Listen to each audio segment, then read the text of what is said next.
Kaixo, zientzia, ikerketa, ibilbide akademiko bat luzea da. Jarduera luzea, trinkoa eta batzuetan pozaz eta arriskuaz beteta ere bai. Horregatik, Euskal Herriko Unibertsitatean ikerketa erretorordetzan prestatu dugu lehenengo aldiz ikerketako jardunbide egokien kode bat. Eta espero dugu zuek irakurtzea eta erabiltzea, zeren eta azken finean hemen ditugun galderak denon galderak dira. Nork sinatu edo ez duen sinatu artikulu bat, eta nola idatzi dugu, eta etika batzordearen laguntza eskatu dugu, edo zer egin behar da zerbait okerra antzeman dugunean, nola partekatzen diren datuak eta materialak, eta zein da gure bete beharra gainbegiratzen duenean ikerketa lan bat, master amaierako lan bat, doktorego tesi bat. Zeintzuk dira lankidetza egiteko irizpide justuak. Galdera guzti hauek zilegi dira eta denok ditugu. Horregatik, bideo hau eta batez ere kodea bera ez da bakarrik doktoregoan hasten ari direnentzat, personal guztiarentzat da. Bai ikasleak, bai irakasle eta ikertzaileak, baita tekazel langileentzat ere. Denok ditugu dilemak ikerketa jardueran eta horregatik behar dugu zoru amankomun bat. Eta hori posible da eta existitzen da. Ez da, baina askotan organo, lege, aholku eta egitura ezberdinetan dago barreiatua. Horregatik kode honek biltzen du hori guztia espektatiba partekatuak argitzeko. Zer espero dugu ikertzaile batengatik edo ikerketa talde batengatik, edo zer espero dezakegu guk ikertzaileok unibertsitatearen aldetik. Zertarako, prebenitzeko gatazkak edo kalteak. Erantzukizunak hobeto banatzeko. Ze hau oso barreiatuta dago, oso banatuta dago. Inor ez da bakarrik zientzian. Horregatik egiten duguna egiten dugula eta gehienetan ondo egiten dugu, hori beti nolabait inguru batean banatuta dago. Finean, kode honek du helburu ikerketan konfiantza sendotzeko.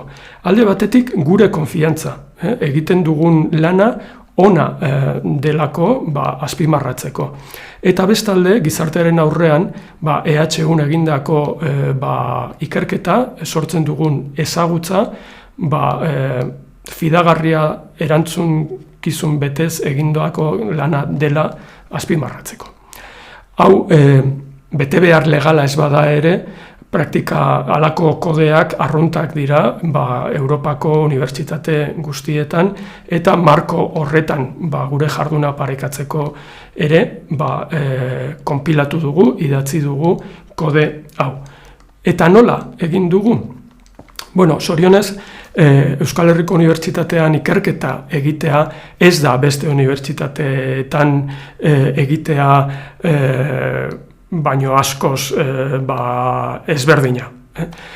Praktika onak dira toki guztietan eta horregatik Europa mailan badaude halako kodeak. Guk aukeratu dugu Europako elkarte zientifiko guztiak biltzen dituen erakunde batek egin duena. Erakundeak ALEA izena du eta 2023 urtean argitaratu zuen erabili oinarritzat hartu dugu kodea. Baina gurera eraman dugu, lurreratu dugu Euskal Herriko Unibertsitatearen errealitatean eta bertako komunitatearekin berrikusi dugu eta egokitu dugu. Zertarako? Hau ez da kode legal bat, beraz bere funtzioa da batez ere kultura bat sortzen laguntzea. Prestakuntzarako eta prebentziorako formakuntzak egiteko gure oinarria, gure lehengaia izango da hemendik aurrera. Dokumentuak, eta importanteena da ez ni entzutea baizik eta proiektua dokumentua erabiltzea, 8 atal ditu. Eta 8 atal honetan ikerketa egiten dugunean, egiten dugun guztia jorratzen du. Interesgarria da, hasieratik konturatzea, ez dela ikertzaile banakoarekin hasten. Ikerketa egiten da besteekin eta horregatik ingurunea oso importantea da. Horregatik prestakuntza eta gainbegeratzea eta mentoretza funtsezkoak dira.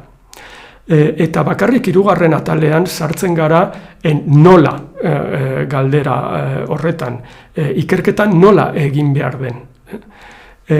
Noski, ikerketa egiteko moduak anitzak dira eta kodeak ez du hori egiten.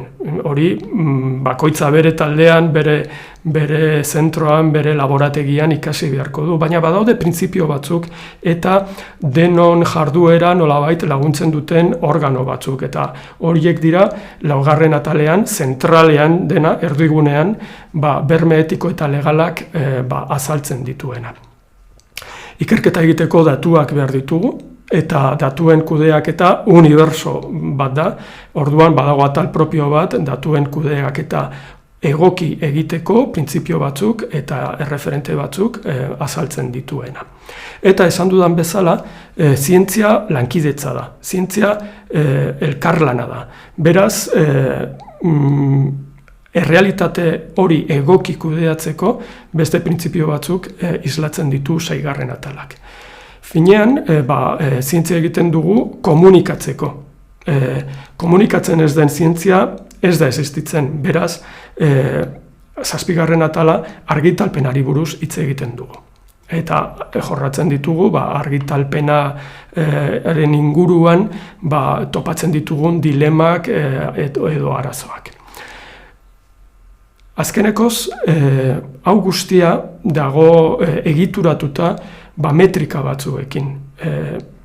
Eta ikuspegi sistemiko batetik, horiek dira nolabait sistema, eta unibertsitate bat sistema bat da finean, egituratzen eta moldeatzen eta gure jarduera nolabait eragiten duen indikatzaileak eta neurketa askok. Horiek ere aintzat hartzen dugu azken atalean.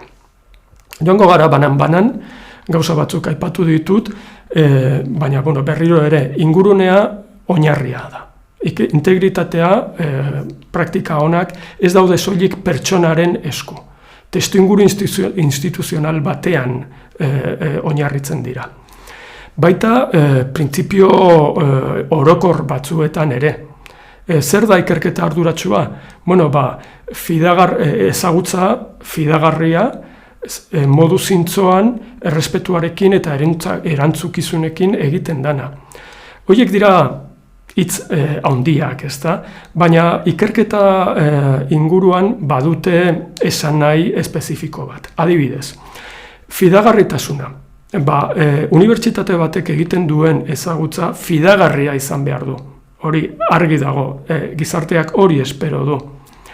Eta hori gabe ez gara ezer. Beraz, zorrotzak izan behar dugu ezagutza hori egiterakoan. Eta ikerlari bat bihurtzeko ikasi behar ditugu hainbat metodo ezagutza fidagarri hori lortzeko.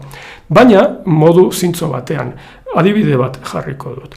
Adibidez, nik argitaratu dezaket artikulu bat, eta bertan dagoen ezagutza agian fidagarria da, baina Zintzoa ez banaiz izan, adibidez, beste ikertzaile batzuen ekarpena ez badut justuki edo egoki aitortu, orduan, naiz eta fidagarria izan, artikulua ez da zintzoa eta problematikoa izango da. Kalteak sortuko ditu besteengan eta finean niregan ere bai.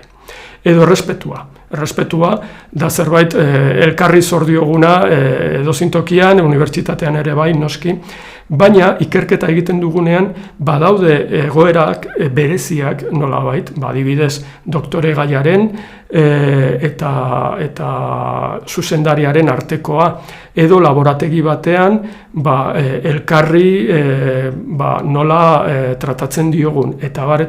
Eta hortaz hitz egiten du lehenengo atal honek. Eta baita ere, gauzak ondo egiten ez direnean, zer egin behar da, nolabait horren berri emateko. Kodeak babesten du fede honez egindako salaketak. Horiek gabe ezin gara hobetu.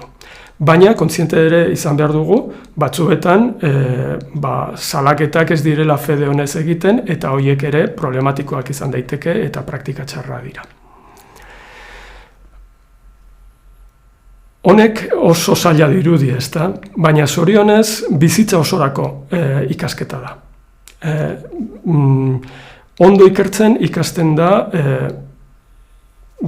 ikerketan, beraz ezin dugu bermatu ikastaro batekin ondo ikasiko dugula. Ikasten da laborategian, besteekin gauzak egiten, eta horregatik oso soziala da. Horregatik prestakuntza eta gainbegiratzea eta berdinen arteko mentoretza oso importanteak dira ondo ikertzeko eta praktika egokiak sustatzeko. Finean, hau arauak daude mundu honetan, baina kultura ere bai. Eta kultura sano baten alde egiten du kodeak. Prozedurak ere existitzen dira eta ezagutza ez da sortzen bakarrik laborategian gaudela edo datuak bildu ditugula. Ezagutza eta ikerketa planifikatu behar da eta zorroztasuna plangintzatik bertatik jarri behar da. Horregatik kodeak diseinuan eta dokumentazioan azpimarra jartzen du. Zergatik, gurea bezalako unibertsitate batean ikertzeko modu asko daude, aniztasun metodologiko handia dago, eta hori oso importantea da eta ona da.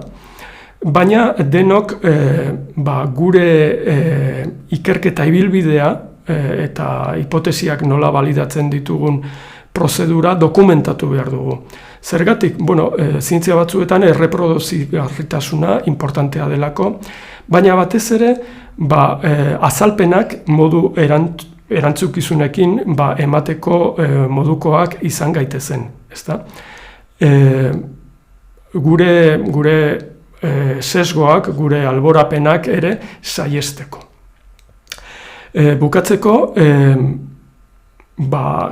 praktika txarra da hype egitea.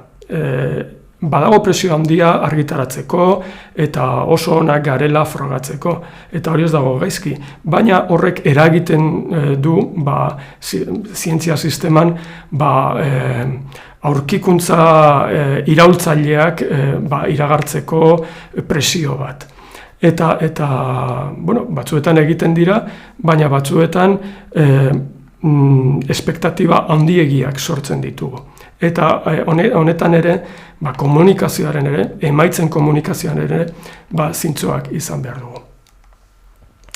Zorionez, ditugu laguntzaileak, ibilbide bihurgunetsu honetan, eta unibertsitate honetan ditugu batzordeak pertsonen, animalien, ingurumenaren eta ondarearen babesan laguntzeko. Horregatik eskatu dezakegu ebaluazio etikoa eta arriskuen ebaluazioa ikerketan hasi baino lehen, plangintza fasean gaudelarik. Kodean azaltzen dira zeintzuk dire etika batzorde horiek eta beste organo batzuk, ez naiz horretan sartuko, baina han daude gu denok laguntzeko. eta beren beharra ez daukagunean ere, denon ardura da prebentzioaren eta zaintzaren kultura bat edukitzea EHUn. Gauza bera gertatzen da datuen erabilarekin. Badago araudi propio bat eta badaude unibertsitatean kontu konplexu horietan laguntzeko prestatuta dagoen jendea, baina printzipioak argiak dira. Datuak beharrezkoak dira ikerketa egiteko, baina ondo kudeatu behar ditugu, ez bereziki datu pertsonalak eta sentikorrak diren horiek, inori kaltea ez eragitearren. Kaltea pertsonari eta kaltea erakundeari eta gizarteari. Eta hau oso importantea da, gaur egun bizitzen ari garen kontestu geopolitiko honetan. Zientzia irekia izan behar du, berez. Baina behar den neurrian babestua. Zientziak ezin du inozoa izan. Eta mundu honetan, agente guztiak ez dira fede honekoak. Eta zientzia da baliabide estrategiko bat edozein gizarterako. Beraz, zientzia oso importantea da eta interes handiak daude. Horregatik ere, integritateak eskatzen digu modu arduratsu batean jokatzea ezagutza sortzen dugunean. Lankidetzan ere, dilemak eta aukerak sortzen dira. Lankidetza izan daiteke nazioartekoa edo tokian tokikoa, baina eskatzen du laguntzen diguten horiekin irizpide argiak eta arau justuak erabiltzea. Adibidez, justizia epistemikoa kontuan hartuta, extraktibismo akademikoa saihesteko. Denok dakigu zer den hori, ezta? Nolabait gure datuak komunitate batetik edo zaurgarria den pertsona batetik hartzen ditugunean, horri nolabait aitorpen bat eman behar zaio, eta batzuetan devoluzio bat itzuli behar zaio, eman digun horri zor dioguna, ezta? Horrek gatazka asko prebenitzen digu. Eta batzutan biderik motzena ez da urrun eramaten gaituena. Bukatzeko, argitalpen munduan, hori ere beste unibertso bat da, eta badaude arauak eta aholku franko, baita organoak eta batzordeak ere. Zerbait argitaratzen dugunean, erantzukizun bat hartzen dugu. Hori da importantena, eta batez ere unibertsitate publiko batean. Badaude lagunduko diguten irizpideak. Aitorpen egokia eta egiletza modu egokian egiteko. Baita interes gatazkak adierazteko eta saihesteko. Eta bukatzeko, berdinen arteko ebaluazioan jarduten dugunean, adibidez, revisore gisa lan egiten dugunean aldizkari batentzat, edo doktorego tesi batean, epaimailan lan egiten dugunean, hemen badago zer esana eta badago nola ikusi eta nola egin emaitzak justuak izan daitezen, ezta? Hemen urte askoren buruan konsensu handia dago metrikak ere modu orekatsu eta arduratsu batean erabili behar direla. Dena ez da inpaktu faktorea, dena ez da kuartila. Badaude elementu kualitatibo asko edozein ebaluazioa justua izan dadin kontuan hartu behar direnak. Horregatik Euskal Herriko Unibertsitateak duela urte batzuk DORA adierazpena sinatu zuen, beste unibertsitate askok batera, eta Kohara koalizioan sartu gara. Horregatik beste erakunde batzuekin ari gara nolabait gogoeta bat prozesu batean murgilduta, gure irizpideak gutxika orekatzeko, kuantitatiboa dana eta kualitatiboa dana. Adibide bat da, adibidez, kurrikulum narratiboa gehiago erabiltzea. Zergatik, ibilbide akademiko bat ondo ulertzeko, ondo islatzeko, bakarrik aipu kopurua ez da nahikoa. Ikertzaileok kontatu behar dugu zein den gure lana, zein den gure lanaren garrantzia eta zein den gure lana inpaktu soziala eta onurak, zientziarako eta gizarterako. Eta horri ari gara ateak irekitzen praktika honen edo jardunbide egokien kode honen bidez.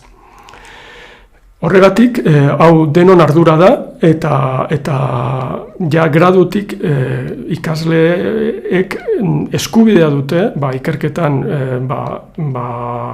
murgiltzeko, eta bertatik jardunbide egokiekin ikertzen ikasteko.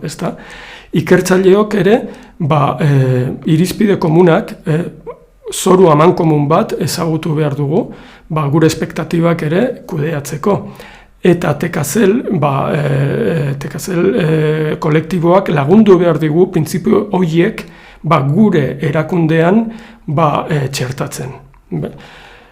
Horregatik bukatzeko kodea irakurtzera animatzen zaituztet, uste dut ados egon gaitezkela zintzotasunez, erantzunkizunez ikertzea ez dela iruzurrak saihestea bakarrik, kultura bat eraikitzea da, elkar zaintza da, eta horretarako, kode honek oinarri bat ematen du, baina behar du, nolabait, sail bakoitzari, laborategi bakoitzari, ikertalde bakoitzari, egon eta bertan eztabaidatua izan.